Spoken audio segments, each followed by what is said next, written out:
Assalamualaikum warahmatullahi wabarakatuh. Kembali lagi bersama channel Catatan Sang Kiai, dan tentunya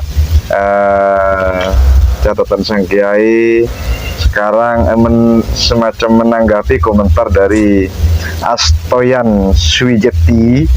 Ini berkomentar di video kami Orang Awam Tidak Punya Madhab. Jadi komentarnya, madhab itu berasal dari kata madhaba ilaihi, pilihan yang lebih condong. Seumpama condong ke Imam Syafi'i berarti bermadhab asy-Syafi'i. Ini komentar dari Astoyan Swijeti. Sedangkan di kita menyebutkan bahwa orang awam itu tidak bermadhab, tidak mempunyai madhab. Monggo dijelaskan, Bu. Bismillahirrahmanirrahim. Alhamdulillah, sallallahu ala sayyidina wa maulana rasulillah. Pertama, madhab. Kata madhab, jadi madhabun itu isim zaman makan. Nah, itu dari fi'il madhi dhahaba yadhabuh, ihaban wa madhaban. Jadi kalimat madhab itu bisa tiga, bisa masdar mim, bisa isim zaman, bisa isim makan. Masdar artinya ya pergi. Masdar itu artinya kan makna fi'il, dhahaba pergi. Kemudian kalau isim makan artinya tempat pergi. Kalau isim zaman waktu pergi. Jadi bisa pergi, madhab itu bisa waktu pergi, bisa tempat pergi. Nah, yang paling mendekati pada istilah fikih itu yaitu yang simakan, di tempat kita pergi dalam satu amal. Jadi umpama kita salat, tempat kita pergi salat, landasannya itu apa? Jadi umpama kita salat karena ada perintah di dalam Al-Quran, aqimis salata liduluki syamsi ila ghasaqil laili, dan seterusnya. Maka landasan kita salat itu ayat aqimis salata, itu madhab. Tempat kita pergi berlandaskan ayat itu. Iya. Atau umpama kita salat karena berlandaskan hadis sallu kama ra'aitumuni usalli. Salatlah kalian sebagaimana kalian mengetahui, bukan melihat, mengetahui saya melakukan salat, kata Nabi. Jadi mengetahui itu tidak harus melihat. Saya tahu bahwa seseorang salat tidak harus melihat, bisa mendengar kabar, bisa mendengar berita, itu kan. Jadi makanya kama ra'aitumuni, ra'a itu kan makna alim, makna tahu. Nah, itu namanya madhab, tempat kita pergi memergikan amal kita ke hadis itu.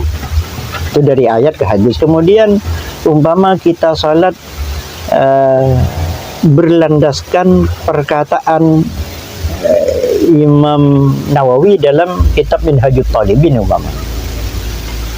Nah, Imam Nawawi Syafi'i kan memiliki kitab namanya Minhajut Talibin yang dirangkum dari kitab Muharrar dari Imam Rafi'i. Jadi kitab Minhajut Talibin itu madhab dari salat kita umpama. Kalau kembali ke itu, nah itu madhab namanya. Atau ada orang salat kembali ke satu kitab di madhab Hanafi umpama, kitab Bada'i'us Sana'i umpama, maka Bada'i'us Sana'i itu madhab. Atau ada orang salat melakukan salat karena kembali kepada kitab Ibnu Rajab Al-Hambali, maka kitab Ibnu Rajab itu madhab. Atau kembali pada kitab Maliki umpama, kitab Imam Malik umpama Al-Qurtubi Al-Maliki, kitab Syatibi umpama, berarti kitab Syatibi itu madhab. Bukan orangnya yang disebut. Bukan. Jadi tempat kita pergi. Iya. Nah, itu istilah madhab.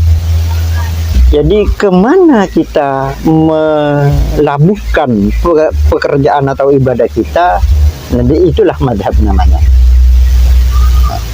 Kemudian berkaitan dengan pernyataan yang sebelumnya bahwa al-awam la madhab lahu, orang awam itu tidak bermadhab.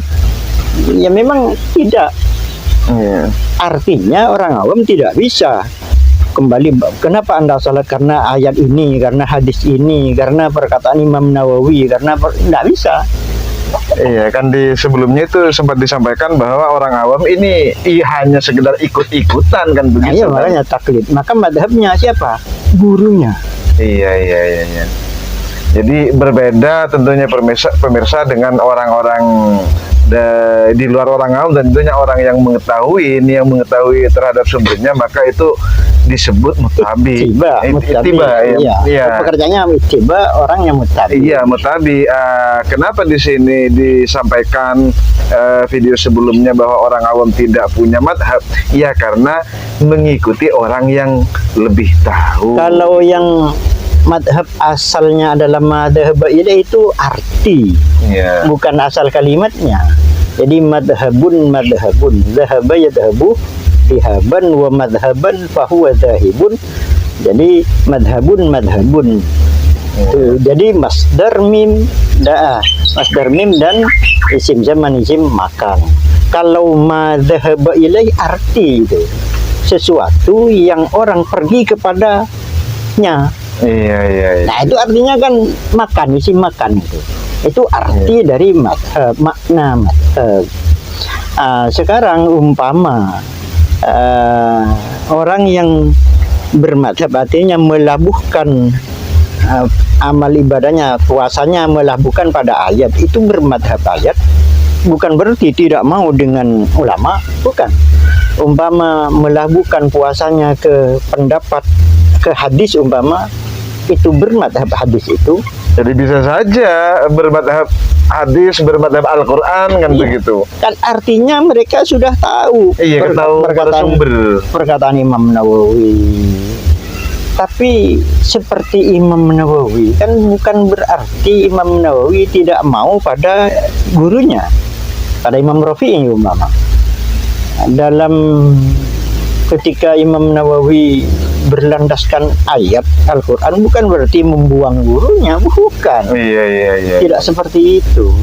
Artinya mengembangkan permadhaban Imam Nawawi, ada yang ke ayat, ada ke hadis, ada ke Imam Rafi'i, ada ke Imam Syafi'i. Makanya istilah Imam Nawawi itu sangat banyak. Istilah Imam Nawawi itu kalau dalam kitab Minhajut Talibin, Imam Nawawi tidak pernah menyalahkan Rafi'i, tidak. Bahkan sebaliknya, Imam Nawawi berkata bahwa kitab mukhtasar, kitab ringkas fikih Syafi'i yang terbaik adalah kitab Muharrar. Itu tulisan gurunya, tulisan Imam Rafi'i. Bukan gurunya, tapi ya lebih senior dari Imam Nawawi. Kitab Muharrar, maka saya berusaha untuk merangkum kitab Muharrar itu. Apabila saya menulis, kata Imam Nawawi dalam kitab Minhajut Talibin, apabila saya tulis istilah adhar, ada masyhur, ada rajih, ada arjah, itu dijelaskan semua. Kalau al-adhar berarti dari salah satu dua perkataan Imam Syafi'i. Jadi Imam Nawawi tidak berani mengatakan al-asahhah min qauli Syafi'i, tidak berani. Yang lebih benar dari perkataan Syafi'i adalah begini, tidak bisa Imam Nawawi itu. Apalagi menyalahkan. Karena ketika Imam Nawawi mengatakan yang lebih benar begini berarti Imam Syafi'i salah. Nah itu yang diadab ta'adduban, adab para ulama terdahulu, para ulama juga tidak menyalahkan sama sekali itu. Maka istilah dalam kitabnya ada al-asah, berarti bukan dari perkataan Syafi'i kalau al-asah itu. Kalau yang dari perkataan Imam Syafi'i, Imam Nawawi menulis al-azhar, ada masyhur. Kalau al-asah berarti dari perbedaan pendapat di antara para ulama. Itu harus teliti seperti itu. Iya, iya. Makanya ketika ada orang yang taklid ikut-ikutan terus maunya kan hanya menyalahkan orang yang taklid Iya. juga. Tidak baca kitab-kitab salafuna saleh, tidak membaca kitab-kitab salaf. Iya, untuk Astoyan Swijeti, penjelasan dari Buya telah kita simak. Tentunya di channel tentunya ini bukan hanya untuk Astoyan Swijeti, namun untuk kita semua mudah-mudahan bermanfaat. Dan sekali lagi kita menyampaikan di sini di channel Catatan Sang Kiai bukan mempunyai tujuan mengkerdilkan seseorang, namun lebih kepada kajiannya. Jadi monggo dipersilahkan apabila ada kajian-kajian di Catatan Sang Kiai yang kurang berkenan ataupun diragukan kebenarannya dan sebagainya, monggo dipersilahkan ditanya melalui kolom komentar langsung, dan insya Allah akan kami jawab di episode selanjutnya. Dan di sini Buya Kalau diragukan, baca saja kitab Minhajut Talibin. Minhajut Talibin itu disyarah oleh Jalaluddin Al-Mahalli, terus di Hasyiyah catatan pinggir oleh Imam dua Syamsuddin Al-Qalyubi dan Syamsuddin Al-Umairah. Alhamdulillahi Rabbil Alamin.